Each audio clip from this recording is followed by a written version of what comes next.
Dear Kuya Poy, ako po si Cindy, 23 years old mula dito sa Quezon City.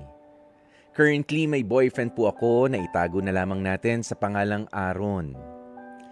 Sa totoo lang, hindi talaga ako malapit sa pamilya ni Aaron. Siguro dahil wala pa namang isang taon ang relasyon namin.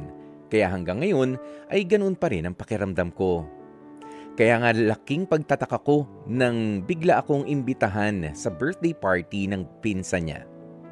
Iyan ay matapos na i-message ako personally ng cousin ni Aaron para sabihin sa akin na kung anong lang daw ba o kung okay lang daw ba kung bukod sa kulay lavender ay iwasan ko na lamang din daw na isuot yun dahil yun din daw ang isusuot niya.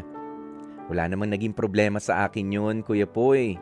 Kaya madali rin akong sumagot sa chat message niya sa akin. Hindi naman din namin napag-usapan ng boyfriend ko yung tungkol sa tema ng party. Kaya nga ang isinuot ko na lamang ay light red para maiwasan namin at ng lahat ng invitees ang kulay lavender, sabi ng pinsan niya. Pero medyo nagtaka ako kasi sa pagpunta ko pa lang sa venue ng party ay lavender pala ang tema. Maging ang mga bisitang nagdaratingan ay naka-purple o kaya naman yung any touch of violet ang kulay. Ako lang talaga yung kakaiba. At ang sabi pa nga sa akin ni Aaron ay kung hindi raw ba ako nasabihan tungkol sa tema ng party. Since hindi naman ako nabigyan ng invitation ng birthday ng pinsan niya. Oy, ang masakit nga lang sa nangyari ay may narinig pa ako nagsabi kung talaga raw bang inimbitahan ako. Mukha raw kasing ako pa ang birthday celebrant dahil sobrang bidang-bida ang kulay ng suot kong damit. Sa totoo lang, gusto ko na lang magpakain sa lupa sa sobrang kahihiyan ng mga oras na yun. At para rin paniwalaan nga ako ng boyfriend ko ay nagawa ko ring ipakita ang naging usapan namin ng pinsan niya na nag-invite sa akin. Kaya nga maski ang boyfriend kong si Aaron ay nagtaka kung bakit yun ang sinabi sa akin ng kamag-anakan niya mismo. Hindi ko alam kung magagawa ko bang mainis sa boyfriend ko o sadyang may pagkukulang lang din naman ako sa mismong kasintahan ko. Maraming salamat po sa pagkakataong mabasa ninyo ang kwentong ipinadala ko sa inyong programa. Hanggang dito na lang. Lubos na gumagalang, Cindy.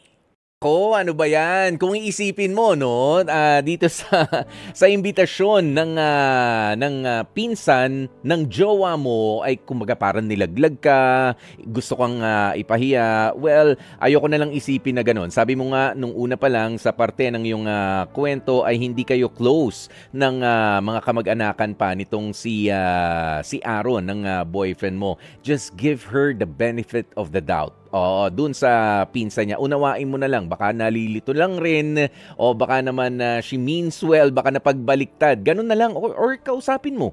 Kausapin mo na lang, hindi dapat yan ang sumira sa relasyon nyo bilang magjowa. In the first place, dapat, di ba, bago ka palang pumunta ron, nag-usap na kayo nitong si Aaron. Alam mo ba na meron palang motive yung birthday party na pupuntahan ko, na pupuntahan natin dalawa na invited ako ng pinsan mo. In the first place, dapat pinag-usapan nyo yan. So, may failure on your part and Aaron's part at ganun din sa pinsan niya.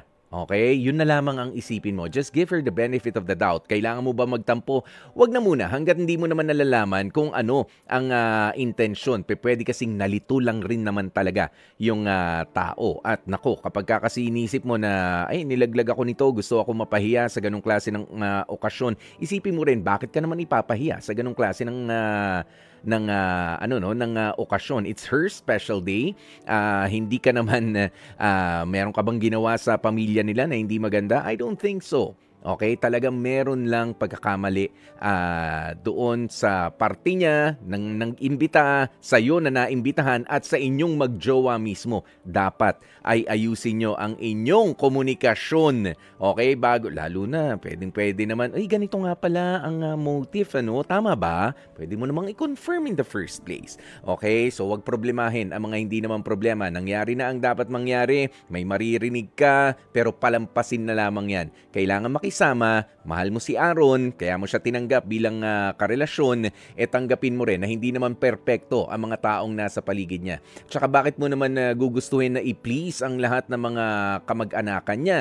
Hindi ka pa rin naman nag-exert ng effort. Baka wake-up call yan para sa'yo na makipag-communicate pa more sa jowa mo at ganun din sa mga taong mahalaga sa kanya, which is ang family niya. Okay? Ayan, at dyan na nga po natin tatapusin ang ating Dear Kuya Poy,